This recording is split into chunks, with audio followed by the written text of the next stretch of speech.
2029లో YCP ఖచ్చితంగా అధికారంలోకి వస్తుంది. ఒకవేళ వస్తే జగన్ 2.0 కనిపిస్తుంది. అది రప్ప రప్ప రప్ప అని ఎక్కడ చూసినా కూడా ఫ్లెక్సీలు, ఈవెన్ హైదరాబాద్కి వెళ్ళినా కూడా ఏంటి మళ్ళీ మేము రావటం గ్యారంటీ, వస్తే ఈ అరాచకం సృష్టించడం గ్యారంటీ అని చెప్పి ఇప్పటి నుంచే చెప్తున్నారు వేమారెడ్డి గారు, మీరు మీ పార్టీ నేతలంతా. బాబు మేము చెప్పలా మాట మీకు దండం పెట్టి చెప్తున్నా, ఇంకెప్పుడు ఎక్కడ రిపీట్ చేయకండి. మా జగన్ గారు కూడా రఫా రఫా అని అనలేదండి. ఇది ఎదుటి పార్టీ వాళ్ళు మా మేదేశ బురద, మేము ఆ స్థితిలో లేము, ఆ అవసరం మాకు లేదు. ఎవరో రఫా రఫా ఆడించాల్సిన అవసరం మాకు లేదు.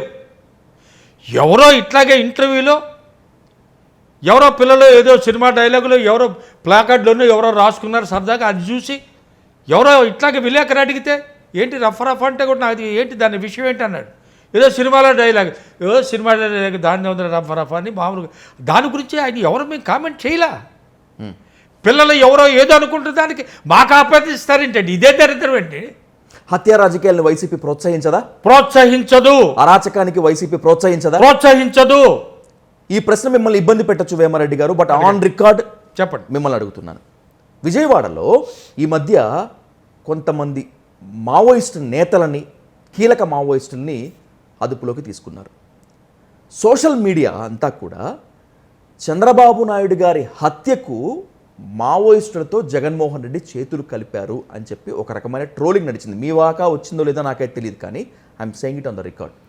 చంద్రబాబు నాయుడు గారి హత్యకి వైసీపీ కానీ జగన్మోహన్ రెడ్డి కానీ ప్లాన్ వేస్తున్నారా, స్కెచ్ గీస్తున్నారా? ఏమండి ఇంత నీచానికి దిగజారుతున్నారండి ఇవాళ అపోజిషను. అంత నీచ స్థితిలో ఉందనుకుంటున్నారా? మాకు అవసరం లేదండి. మా రాజకీయాలు ఏమి లేవండి. మా మీద బురద జల్లే కార్యక్రమాన్ని కొత్తగా సృష్టించారండి ఈ తెలుగుదేశం పార్టీ వాళ్ళు, ఈ కూటమి ప్రభుత్వం. మాకు ఎవరినో చంపించాల్సిన అవసరం, ఎవరినో చంపాల్సిన అవసరం మాకేంటి? మీ ప్రజాక్షేత్రంలోనే ఉంటాం, ప్రజల మన్ననతోనే మళ్ళీ మేము అధికారంలోకి వస్తాం. ఎవరిని చంపించో ఎవరిని ఏదో చేసి రావాలని కోరిక మాకు లేదు, ఇంతవరకు లేదు, ఇక ముందు కూడా ఉండదు, ఎప్పటికీ లేదు మాకు.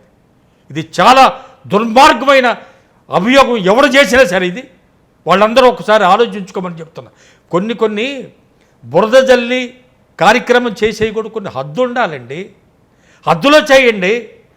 ఇంత పెద్ద అనుభవం ఉన్న ఈ కూటమిలో ఉన్న వాళ్ళందరూ ఈ విధమైన ఇంత దగులుబాజీ చేసే విధానం ఏమన్నా సమస్యగా ఉందండి?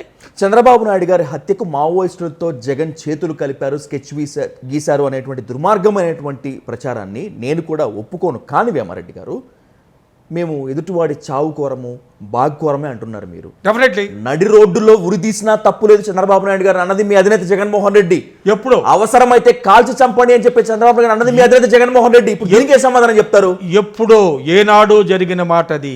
ఏనాడు ఇంత ఆయనకి సీఎం కాకముందు ఏనాడు సభల్లో బిగినింగ్ డేస్లో ఏదో జరిగిందో అది ఎంతవరకు ఏది నేను గ్యారెంటీకి చెప్పలేను.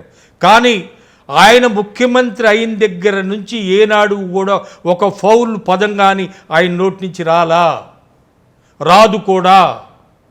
అసలు ఇవాళ రాజకీయం, ఇవాళ రాయలసీమలో ఉన్న ఈ ఫ్యాక్షనిజం అంతా కూడా ఎంత మూతపడ్డానికి, ఈ హత్యలన్నీ ఆగిపోవడానికి కారణం రాజశేఖర రెడ్డి గారు.